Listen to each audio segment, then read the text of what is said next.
अस्सलाम वालेकुम। उम्मीद है आप सब बखैरियत होंगे और घरों में अपने महफूज होंगे और जो एसओपीज़ हैं उस पर अमल भी कर रहे होंगे। आज हम लेक्चर की तरफ आते हैं।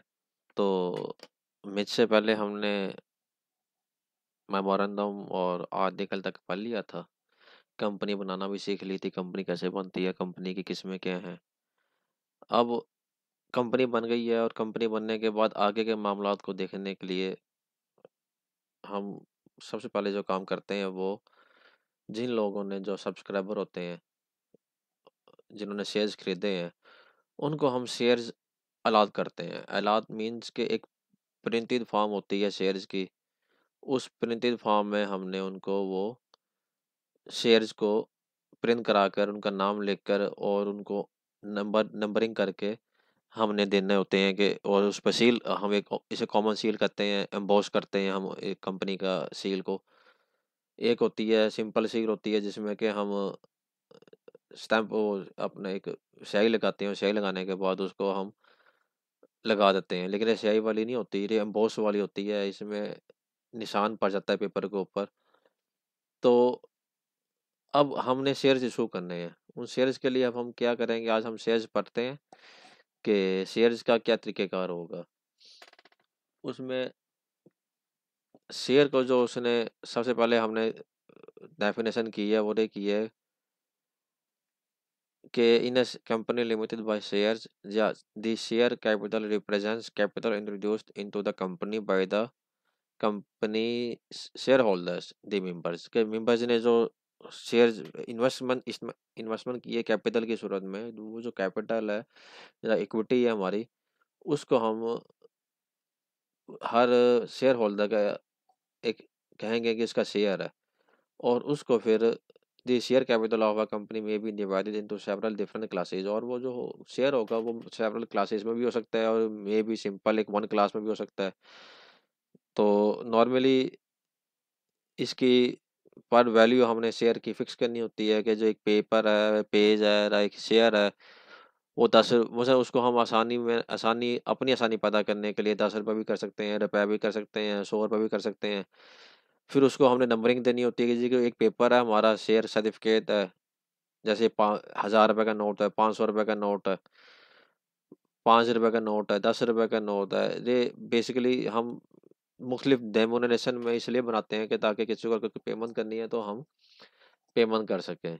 तो शेयर्स को भी हम इस तरतीब से प्रिंट करवाते हैं, उसको नंबरिंग देते हैं, उनको 100 रुपये का 10 रुपये का एक शेयर इस तरह हम बनाते हैं कि ताकि कल हम अगर किसी को बेचें तो एक आदमी जिसके पास 1000 शेयर्स हैं और वो अगर 3 आदमियों को बेचना चाहता है तो वो अब उस मिकदार में जिस क्वांटिटी में अगर वो बेचना चाहता है 1000 शेयर्स को, एक किसी को 300 देता है, किसी को 200 देता है, एक को 500 देता है, तो वो बेच सके। एक लॉट इसे हम कहते हैं, लॉट बना देते हैं हम कि सेलेबल लॉट, कि वो सेलेबल लॉट है वो अपना हज़ारों सैकड़ा में है, हंड्रेड्स में है। इसी तरह इधर जो एग्जांपल दी हुई है इसमें वो शेयर लेवल जो लॉट बनाई है उसने 10 में बनाई है। 10 का मतलब कि अगर वो 520 शेयर भी देना चाहे या 2230 शेयर भी देना चाहे तो वो किसी को भी इनमें से बेच सकेगा। तो नेचर क्या होगी, वो share is a form of property carrying rights and obligations and is transferable from one person to another. In other words, ownership of shares can be transferred as per the terms of article of associations। अच्छा जी, उसके बाद share की कीमत वो कहते हैं जी लाजमी पे होनी चाहिए। और every share in a company having share capital shall be distinguished by its distinctive number। जिस तरह आप एक करेंसी का नोट उठाते हैं और उस पे एक अपना एक नंबर होता है जो कि डिस्टिंक्टिव होता है।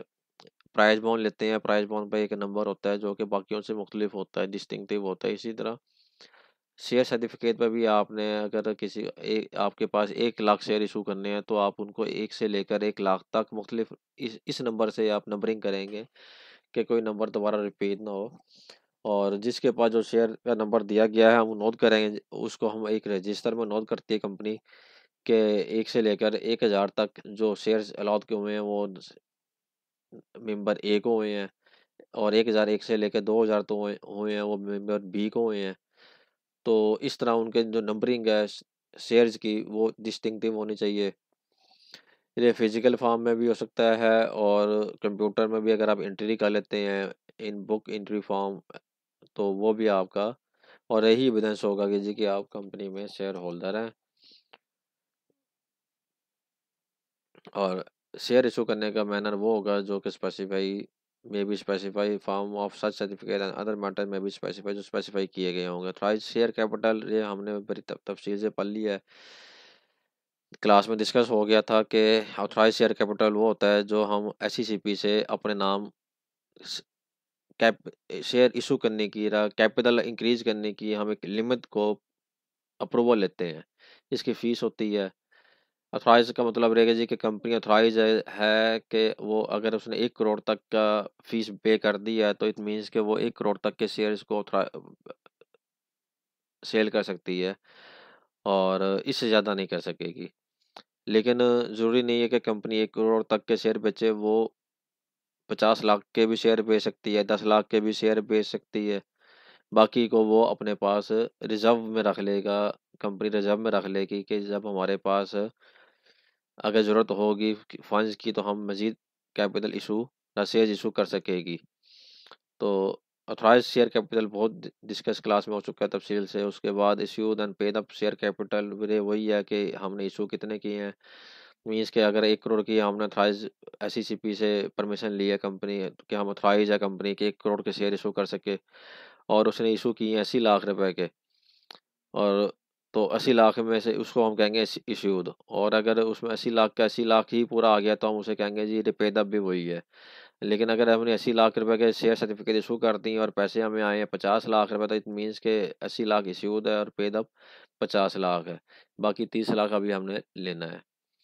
नॉर्मली 1984 का जब लॉ आया था तो उस वक्त इश्यूड ऑन पेड अप में जो इससे पहले फ़र्क हुआ करता था, कंपनी के पास ऑप्शन ऑप्शन होता था कि जी कि वो इंस्टॉलमेंट्स में भी शेयर सर्टिफिकेट बेचती थी। लेकिन 1984 में पाबंदी लग गई थी उसके, आपने अब एक साथ ही सारे शेयर के पैसे लेने हैं, उधार वाला काम खत्म कर दें। अब रे उधार वाला काम खत्म है, लेकिन टर्म जो है issued and paid up share capital उस वक्त से चलती आ रही है। तो normally issued and paid up share capital में अब आपको फ़र्क नज़र नहीं आएगा। अगर वो इश्यू उसने एक 80 लाख रुपए के शेयर इशू किए हैं, सर्टिफिकेट जारी किए हैं कंपनी ने, तो कंपनी के पास 80 लाख रुपए लाजमी आया होगा।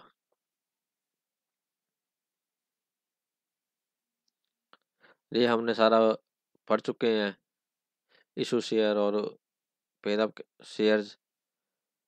फिर उसके बाद when ever A company mention in authorised capital in any advertisement, अगर वो कहीं पे एक कंपनी किसी भी जगह पर शेयर इशू करने के लिए एडवर्टाइजमेंट करती है, लोगों को राग़िब करती है जी कि आप कोई काम करें, या कहीं भी वो किसी भी कंपनी कंपनी का कोई भी मैटर है, कोई एग्रीमेंट है जहाँ पे ऑथराइज्ड कैपिटल लिखा जाएगा, तो उसके साथ पेड अप कैपिटल भी लिखा जाएगा।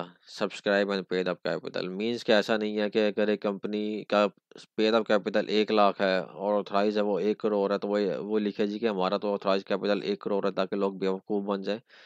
वो नीचे लाजमी लिखेगा जी कि नहीं, हमारा तो जो पेड अप 1 करोड़ की तक हमारे पास परमिशन है, लेकिन जो कंपनी के पास एक्चुअल कैपिटल है, जो इन्वेस्टमेंट की है इनके सब डायरेक्टर्स ने या शेयर होल्डर्स ने, वो 1 लाख रुपए की है।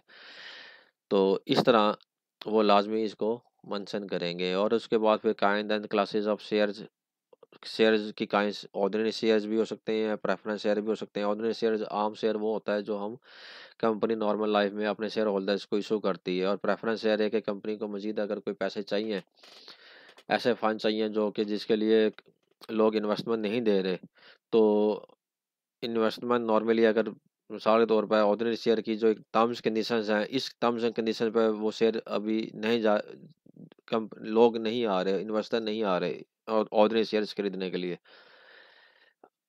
तो वो इसके साथ क्या करेंगे, मजीद इंसेंटिव्स एक उस शेयर के साथ लगा देंगे जी कि हम आपको जो मुनाफा है उसमें 3% आपको, 5%, 10% अलग से मार्कअप देंगे, इंटरेस्ट देंगे। आपका मुनाफा जो होगा वो इस तरह पहले ऑर्डिनरी शेयर से पहले दिया जाएगा, लॉस भी होगा तो उसके बावजूद भी आपको इंटरेस्ट दिया जाएगा। ऐसे मसलन कुछ कुछ इंसेंटिव लगा के जब हम शेयर बेचेंगे तो उसको हम प्रेफरेंस शेयर बोलेंगे, जो कि आम ऑर्डिनरी शेयर से मुख्तलिफ होता है। ज़रूरत क्यों महसूस होती है इसकी? वो इसलिए महसूस होती है कि लोग इन्वेस्टमेंट नहीं कर रहे कंपनी में और कंपनी को सरमाया चाहिए। तो फिर वो अगर तो कंपनी का बहुत अच्छा नाम चल रहा है और कंपनी का ऑर्डिनरी शेयर ही धड़ाधड़ बिकी जा रहे हैं, तो फिर तो कंपनी को ज़रूरत नहीं है कि वो प्रेफरेंस शेयर की तरफ मूव करे।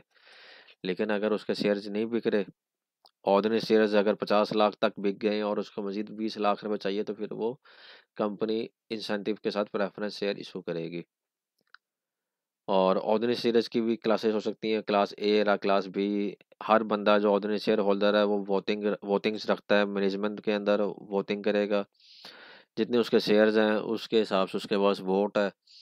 और अगर इसमें भी अगर कोई क्लास बना दी गई है, क्लास ए या ऑर्डिनरी शेयर्स ए, ऑर्डिनरी शेयर्स बी, तो इस सूरत में जो इनकी मुख्तलिफ क्लासें हैं, तो वो मुख्तलिफ क्लासेस अपने हिसाब से यहाँ पे लिखा हुआ है class and class B only share will usually have different vote, उनके वोटिंग राइट्स भी अगर उनको अगर अलहदा कर दिए गए हैं तो वो अलहदा होंगे। अगर किसी ऐसा ऐसा मैटर जहाँ पर क्लास ए इफेक्ट हो रही है तो वहाँ पर क्लास ए का जो वोटिंग राइट होगा वो ज़्यादा होगा। और दूसरा मैटर ऐसा है जिसमें क्लास बी अगर ज़्यादा इफेक्टिव हो रही है तो उसका वोटिंग राइट क्लास बी का क्लास ए से ज़्यादा होगा। होता क्या है कि जो शेयर होल्डर होते हैं, इनको जब डिविडेंड की सूरत में मुनाफा दिया जाता है, डिविडेंड एक सर्टिफिकेट होता है। और कंपनी के पास अगर कोई मुनाफा बच गया है साल के बाद, तो फिर डायरेक्टर्स की मर्जी होती है कि वो अपने जो शेयर होल्डर्स हैं इनको उस मुनाफे में से, अगर मिसाल के तौर पे 20 लाख रुपए मुनाफा हुआ इस साल, तो वो 15 लाख, 12 लाख, 10 लाख, 6 लाख, 5 लाख, कोई भी 20 लाख के अंदर अंदर रहकर चाहे वो पूरे का पूरा 20 लाख रुपए अपने शेयर होल्डर्स में तकसीम कर दे। जो तकसीम किया जाएगा वो डिविडेंड कहलाएगा। और एक सर्टिफिकेट होगा डिविडेंड, एक चेक होता है जिसको वो फिर बैंक में ले जाकर जमा कराने के बाद कंपनी के अकाउंट से पैसे शेयर होल्डर के अकाउंट में चले जाते हैं। डिविडेंड के अलावा कोई भी शेयर होल्डर कंपनी में से मुनाफा नहीं निकाल सकता। यहाँ पर ड्राइंग ड्राइंग का कंसेप्ट नहीं है। अगर आपने अकाउंट्स में ड्राइंग का कंसेप्ट पढ़ा है तो वो फर्म की हद तक होता है, पार्टनरशिप में चलता है, लेकिन कंपनी में ड्राइंग नहीं होती। यहाँ पे डायरेक्टर्स की मर्जी है कि वो कितना शेयर डिविडेंड शेयर होल्डर्स को दे। 20 लाख मुनाफा है, मैंने एग्जाम्पल दी है, तो वो उनकी मर्जी है, चाहे वो 2 लाख मुनाफा दें, बाकी 18 लाख रुपए अपने पास रिजर्व करके फ्यूचर के लिए सेव कर लें। और अगर वो कुछ भी नहीं देना चाहते डायरेक्टर्स, तो शेयर होल्डर के पास कोई राइट नहीं है कि वो कुछ झगड़ा करके इनसे कंपनी में से मुनाफे में से हिस्सा ले सके। और इनको जो हिस्सा मिलेगा ऑर्डिनरी शेयर्स को, वो प्रेफरेंस शेयर के हिस्सा देने के बाद मिलेगा। और इसी तरह की कंपनी बंद हो रही है, वाइंडिंग अप हो रही है, तो वाइंडिंग अप होते हुए अगर किसी डायरेक्टर्स के पास शेयर होल्डर्स का जो मुनाफा बनता है वो पहले उधार उतारा जाएगा, उसके बाद जो पैसे बचेंगे फिर वो इनको मुनाफे की सूरत में दिए जाएंगे। अच्छा जी, उसके बाद है जी कि अगर शेयर कैपिटल में हमने कोई तब्दीली करनी हो तो उसका क्या तरीक़ाकार है। उसमें लिखा हुआ है जी कि हम अल्टरेशन इन कैपिटल है, अगर तो कंपनी का आर्टिकल अलाउ करता है और एक स्पेशल रेजोल्यूशन जो मैंने बताया था कि जी 21 दिन का नोटिस होता है और फिर उसके बाद 2/3 की मेजोरिटी से आप उसको पास करवाते हैं। और तो उसके बाद अगर ऐसी स्पेशल रेजोल्यूशन में आप ये चीज़ अप्रूव करवा लेते हैं 2/3 मेजोरिटी के साथ में शेयर होल्डर्स की, तो उसको हम उसमें क्या कर सकते हैं कि हम इंक्रीज द ऑथराइज कैपिटल। हम ऑथराइज कैपिटल अगर एक मिसाल के तौर पर पहले हमारे पास 1 करोड़ था तो हम 2 करोड़ भी कर सकते हैं, 10 करोड़ भी कर सकते हैं, इसकी फीसें देनी होती हैं। फिर उसके बाद cancel the part of his authorise capital, अगर हम अपने ऑथराइज कैपिटल को कैंसिल भी कर सकते हैं जो अभी तक पे नहीं किया गया। और such cancellation shall not affect the rights of paid up share, लेकिन इसमें ऐसा है कि ऐसा कोई काम नहीं किया जाएगा कि मौजूदा शेयर होल्डर्स का कोई राइट डिप्राइव हो। अगर उसके पास जो राइट थे वो पहले ही रहेंगे। अगर कंपनी के पास 1 करोड़ का ऑथराइज कैपिटल है और उसमें से वो 80 लाख रुपए के उन्होंने शेयर जारी किए हुए हैं, तो वो 20 लाख तक जो अभी शेयर जिसके जारी नहीं किए उस ऑथराइज कैपिटल को कम कर सकती है। फिर उसके बाद कंसोलिडेट भी किया जा सकते हैं शेयर्स को इन अ लार्जर अमाउंट। मिसाल के तौर पे पहले 10 रुपए का एक शेयर्स था, तो अब हम 100 रुपए के हिसाब से उस शेयर्स की लार्जर अमाउंट से कंसोलिडेट कर सकते हैं। पहले हमने 100 के मसलन डिस्टिंक्टिव नंबर होते हैं 1 से लेकर 100 तक के हिसाब से हमने इसको बनाया था, शेयर सर्टिफिकेट को प्रिंट कराया था। तो हम मज़ीद इसको 1 से लेकर 1000 तक के सर्टिफिकेट भी बना सकते हैं। इसको मिक्स करके इस तरह का अल्टरनेशन कैपिटल में हम कर सकते हैं ना। फिर डिवाइड एंड सब divide the share capital into shares of an amount. और इसी तरह जैसे मैंने बताया कि 10 रुपए का 100 रुपए का कर दिया, 100 रुपए वाले को हम 10 रुपए की प्राइस में भी जो फिक्स की गई थी मेमोरेंडम से, उससे भी हम तब्दील कर सकते हैं। ये आप इसकी एग्जांपल है, ये आप देख लेना, ये इम्पोर्टेंट है। और उसके बाद जैसे ही आप ये काम करेंगे तो साथ ही इसकी जो मेमोरेंडम की जो म- तब्दील शुदा कापी होगी, जिस जैसे जहाँ पे पहले लिखा होता था जी कि share value of the company will be the 10 rupees, अब हमने 100 कर लिया है, तो उसको हम 10 को 100 करेंगे अपनी बुक के अंदर, मेमोरेंडम के अंदर। और उस मेमोरेंडम को 15 दिन के अंदर जैसे ही हमारी रेजोल्यूशन पास होगी, हमने रजिस्ट्रार के पास इसको जमा कराना है।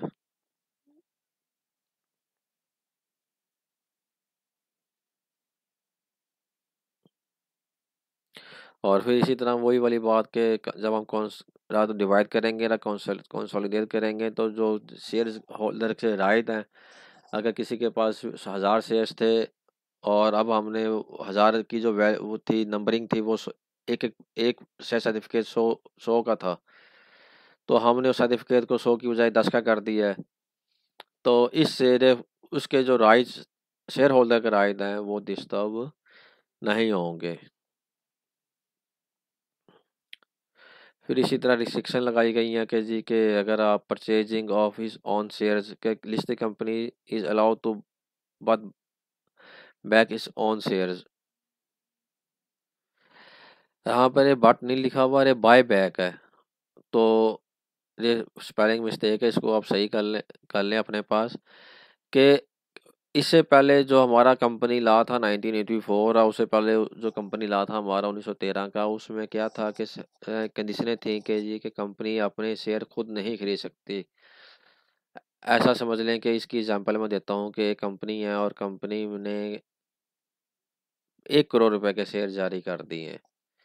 अब कंपनी के पास मुनाफा आ गया है 5 करोड़ रुपए।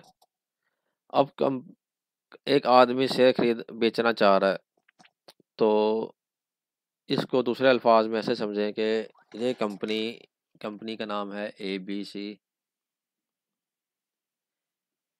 लिमिटेड। ठीक हो गया जी। इसका जो पेड अप कैपिटल है वो है 1 करोड़।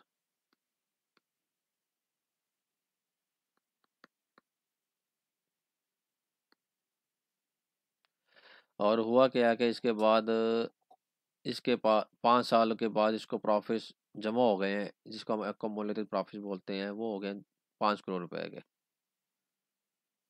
अब ये कंपनी इस 5 करोड़ को दूसरी कंपनियों के शेयर्स खरीदने में इन्वेस्ट कर सकती है। Purchase of share of other companies. लेकिन एक वक्त ऐसा भी आता है कि ABC लिमिटेड कंपनी के शेयर होल्डर्स 50 लाख के शेयर बेचना चाहते हैं, तो क्या ABC ये कंपनी इस 50 लाख शेयर्स को अपने नाम से खरीद सकती है? परचेज ऑन शेयर्स, ये सवाल है। क्या ABC जो कंपनी है 50 लाख रुपए का, अगर कोई पार्टनर एक्स बेचना चाह रहा है, यदि एक्स शेयर होल्डर है, ये बेचना चाह रहा है, तो क्या कंपनी खुद, अब होगा क्या कि ऐसी रिस्ट्रिक्शन हम कंपनी नहीं खरीद सकती। इसकी वजह ये है कि अगर 50 लाख के खरीद लिए कंपनी ने, अब होगा क्या कि कंपनी का जो डिविडेंड होगा वो इसी में ही जमा होता जाएगा। लेकिन अब इन्होंने 20 लाख रुपए का डिविडेंड जारी किया है, तो एक 10 लाख का डिविडेंड तो समझें कि कंपनी खुद ले गई क्योंकि कंपनी मुनाफा, कंपनी के पास खुद 50 लाख के शेयर्स हैं और 10 लाख रुपए के शेयर्स बाकी जो वाई जैद जो शेयर होल्डर्स हैं इनको जाएगा। लेकिन दूसरी तरफ अब होता क्या है कि अगर आप इसको देखें कि फ्यूचर में वाई अपने शेयर बेच देता है 25 लाख रुपए के, जैद भी बेचना चाहता है 25 लाख के शेयर और कंपनी खुद खरीद लेती है।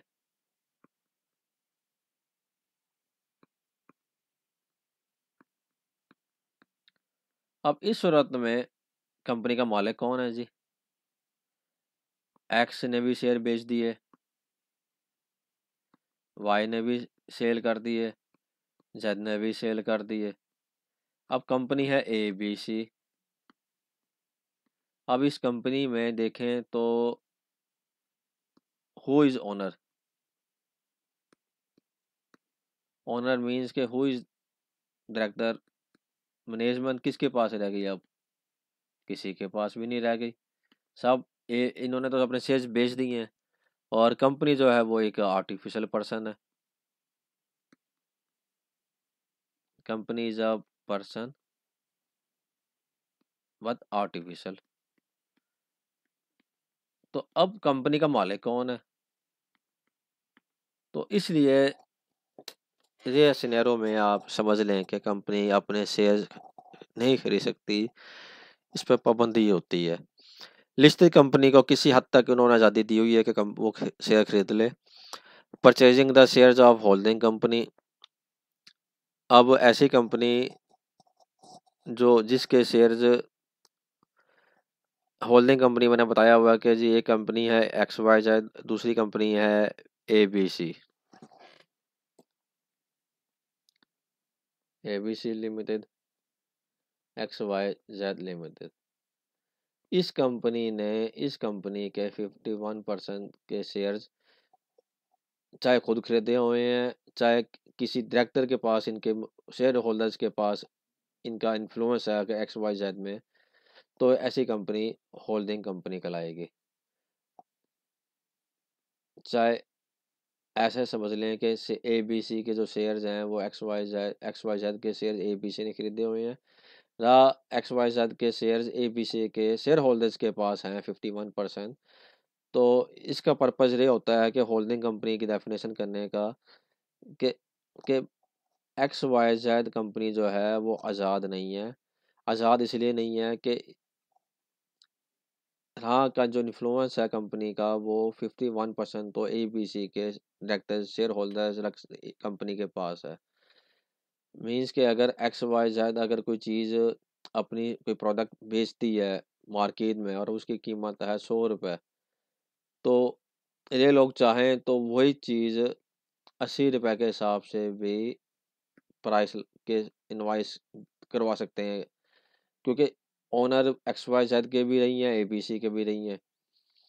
तो ये कह सकते हैं जी कि ठीक है जी, आप 100 रुपये की चीज़ है, आप 80 रुपये की ए बी सी को बेचें। तो इस तरह की डेफिनेशन हम इसलिए करते हैं कि कंपनी में जब कल कॉन्ट्रैक्ट्स होते हैं तो अगर आपस में होल्डिंग और सब्सिडरी कंपनी कॉन्ट्रैक्ट कर रही है तो फिर वो उस पर करेंगे आर्म्स लेंथ ट्रांजैक्शंस वगैरह पर करेंगे, या फिर इनका जो इंटरेस्ट होता है वो पहले बताएंगे कि जी का हमारा इंटरेस्ट है। हम अगर एक्स वाई जेड और ए बी सी आपस में कोई कॉन्ट्रैक्ट कर रही है कंपनी, तो वो कंपनी का कॉन्ट्रैक्ट बिल्कुल ट्रू एंड फेयर हो और आपस में कोई इनके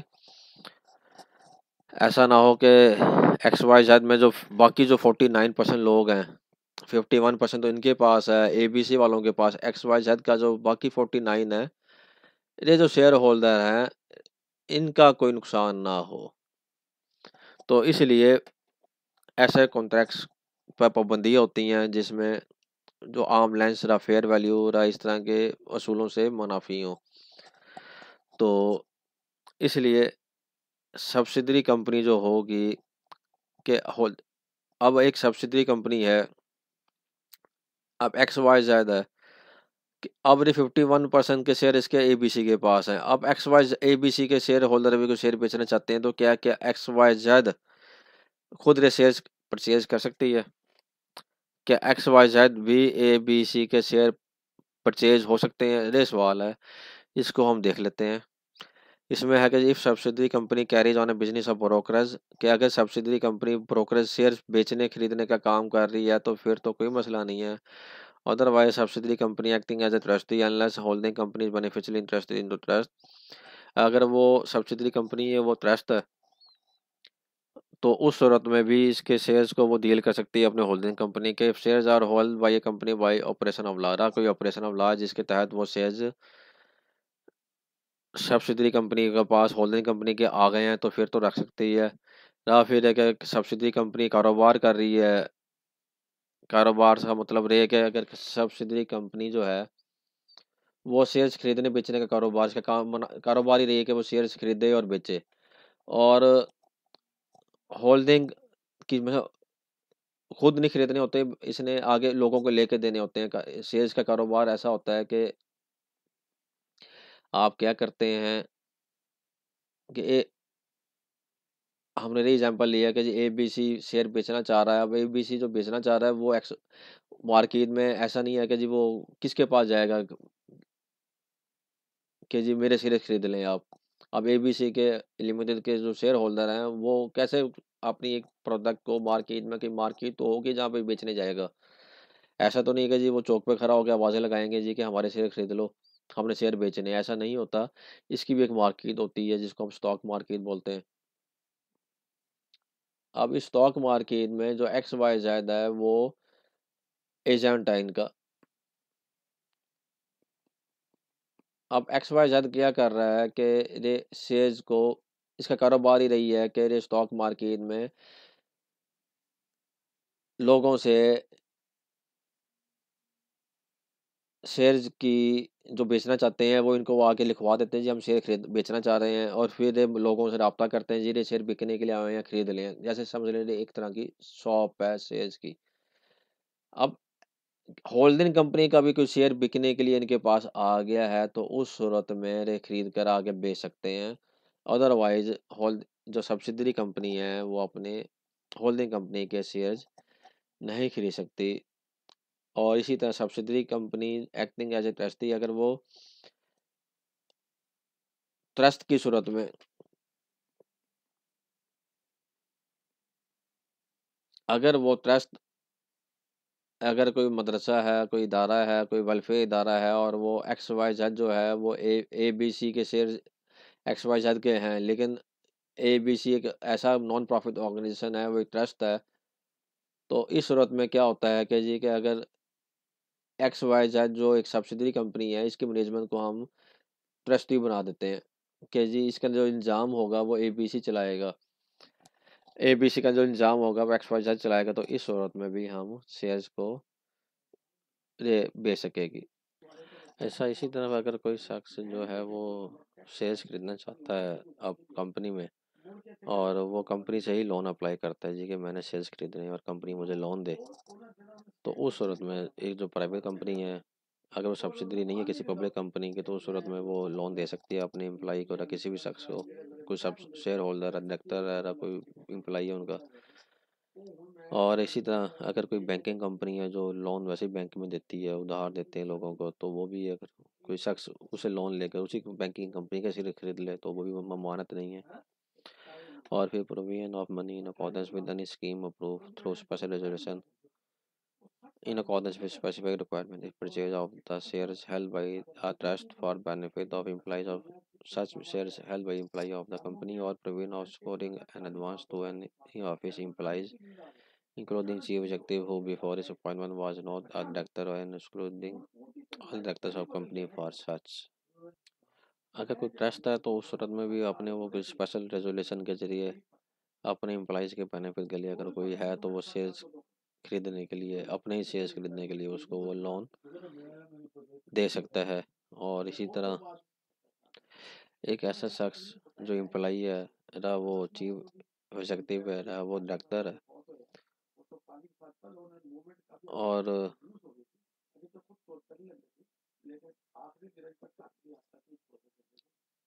वो डायरेक्टर अभी नहीं है, लेकिन डायरेक्टर बनना चाहता है। चीफ एग्जेक्टिव है, रहा वो एम्प्लॉई है कंपनी का, और लेकिन वो डायरेक्टर बनना चाहता है कंपनी का। और डायरेक्टर बनने के लिए अगर वहाँ पे कोई कंडीशन लिखी हुई है जी कि उसके पास मिनिमम इतने शेयर हों। जैसे आप इस तरह समझें कि एक एम्प्लॉई है कंपनी का, और इसको हम डायरेक्टर बनाना चाह रहे हैं। अरे चीफ एग्जेक्टिव भी हो सकता है, चीफ एग्जेक्टिव ऑफिसर, इन दोनों में से कोई बंदा है और हमने उसको डायरेक्टर बनाना है। कंपनी के नाम में लिखा हुआ है जी कि डायरेक्टर बनने के लिए वो एक शेयर होल्डर भी है, और कंपनी के नाम में लिखा हुआ है कि जी कि उसके पास कम से कम 5,000 शेयर्स होंगे तो वो डायरेक्टर के लिए एलिजिबल होगा। इस सूरत में क्या हुआ है कि जी के इसके पास 1,000 शेयर हैं, इसके पास भी 1,000 शेयर हैं, इसके पास भी 1,000 शेयर हैं, तो इन तीनों में से कोई भी एक शख्स है तो इसको कंपनी लोन देकर बाकी 4,000 शेयर खरीदने के लिए वो खरीदेगा। बाकी 4,000 शेयर, 1,000 पहले से हैं plus 4,000 share through company loan, और फिर वो डायरेक्टर बनने के लिए अप्लाई कर सकता है। तो ऐसी सूरत में भी उसके लिए अलाउ है कि वो ये काम कर सके। अरे वही बात दोबारा रिपीट हो रही है कि स्पेशल रेजोल्यूशन चाहिए, 2/3 की मेजोरिटी चाहिए, और उसके बाद फिर ये कंपनी वेरी जो होगा राइस उसको वो कर सकेगी। और अगर वेरी ये काम कर लिया गया है तो उस काम को कोई शख्स समझता है ये इलीगल हुआ है, मेरा राइट इसमें डिप्राइव हो रहे हैं, रा मुझसे पूछा नहीं किया, तो उस सूरत में क्या होगा कि बेशक वो 3/3 की मेजोरिटी उसमें है, लेकिन वो कोई शख्स ऐसा समझता है कि जी हुआ है तो वो एप्लीकेशन देगा for getting an order against the resolution should be filed by the persons aggrieved by the change within 30 दिन of the date of resolution। जिस तारीख को रेजोल्यूशन पास हुई है वो एक रेजोल्यूशन देगा कि जी कंपनी ने कुछ फैक्ट्स ऐसे हैं जो छुपाए थे अपने मेंबरों से, और जिस या फिर वो ऐसी चेंज है जो कि इन लोगों से इनके जो राइट्स हैं इस चेंज के होने के बाद पता लगा जी कि वो डिप्राइव हो गए हैं। फैक्ट्स छुपाने की वजह से भी इनके किसी से शेयर होल्डर के राइट्स जो पहले राइट्स थे वो डिप्राइव हो गए हैं। तो इस औरत में जो 10% तक के जो शेयर होल्डर है अगर समझते हैं कि जी ये काम गलत हुआ है तो 10 से कम नहीं कर सकते, 10% तक वो अदालत वो जाकर 30 दिन के अंदर कोर्ट में इस अमेंडमेंट को चैलेंज कर सकते हैं। ठीक है जी, आज का चैप्टर यहाँ पे क्लोज होता है। तो इसको आप देख लें, और कोई सवाल अगर है तो आप मुझसे पूछ सकते हैं। नेक्स्ट वीक हम प्रोस्पेक्टस वगैरह को और थोड़ा सा ट्रांसफ़र ऑफ शेयर्स वगैरह को देखेंगे। शुक्रिया जी।